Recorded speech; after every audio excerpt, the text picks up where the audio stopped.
Facebook CEO's Mark Zuckerberg once said that his motto was move fast and break things. Several of my colleagues have referred to it. I only have 5 minutes, which is not nearly enough time to list all the things that Facebook has broken.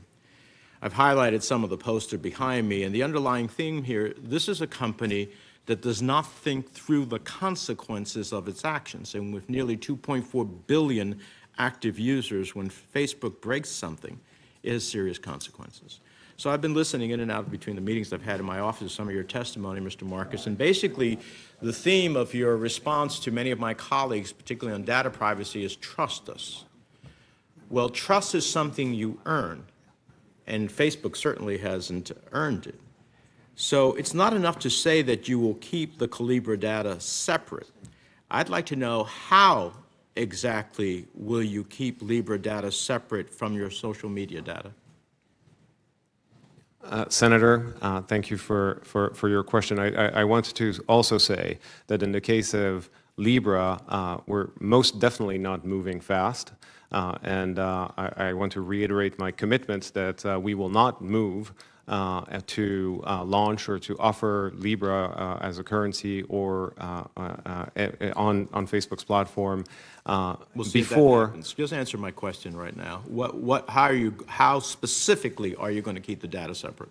So the way that we keep the Calibra data separate from the rest of Facebook is that actually within our infrastructure we have separated the data from the rest of Facebook's infrastructure and data in order for it not to get commingled with the rest of the data. Even though in your user agreement you say that you're going to may very well share aggregate data with Facebook.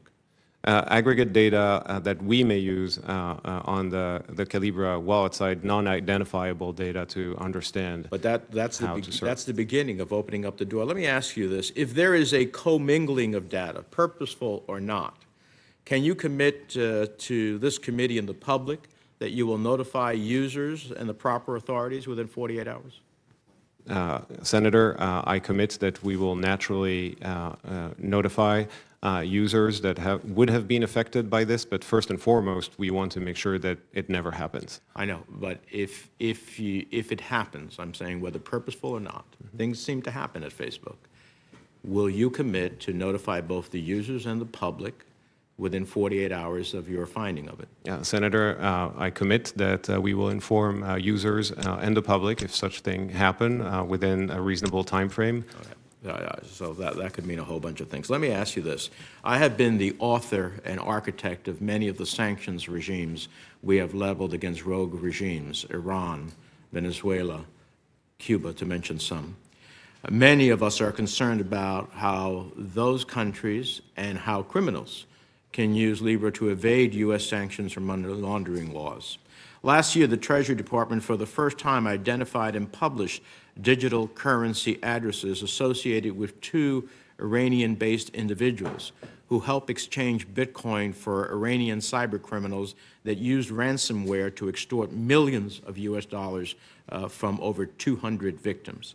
If Libra was used for a similar transaction, would the Libra Association, the group that validates Libra transactions, freeze the assets of such sanctioned individuals?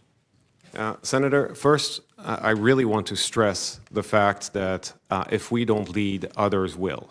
And as a result, the transactions that you highlighted and listed will happen on a network where we will have no jurisdiction and no reach and no ability to exert any control for national security purposes.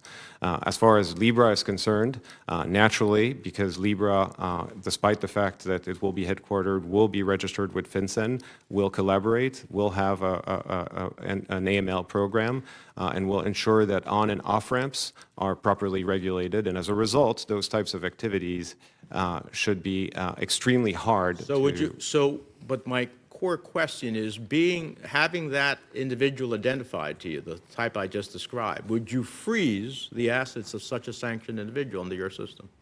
Senator, the way that this would happen, in the way that the system is currently contemplated, it would be the role of the big custodial wallets operating on top of the Libra network, like the Calibra wallet and many others, to block access for funds for those addresses, as well as all of the on and off ramps that would prevent those addresses to convert to Let me cash. ask you one other question. I have a whole bunch of them, but I'll submit them for the record. This doesn't assuage my concerns as it relates to the very sanctions that we have worked on a bipartisan basis to pass.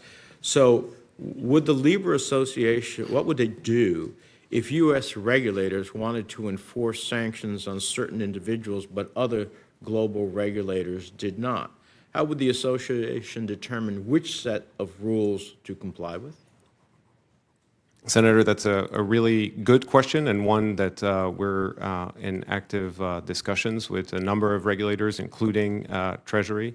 And my understanding of this and the way that we're currently thinking about this is that actually the way to properly police and control the network is through one, the on and off ramps, and two, to all of the wallets that will be regulated. I'm going to take you at your word that you're not going to act before you have all these questions resolved, because if not, what Libra could be is the Wild West of cryptocurrency, where money laundering criminals and countries seeking to avoid U.S. sanctions could be their resolve, and we just can't have that.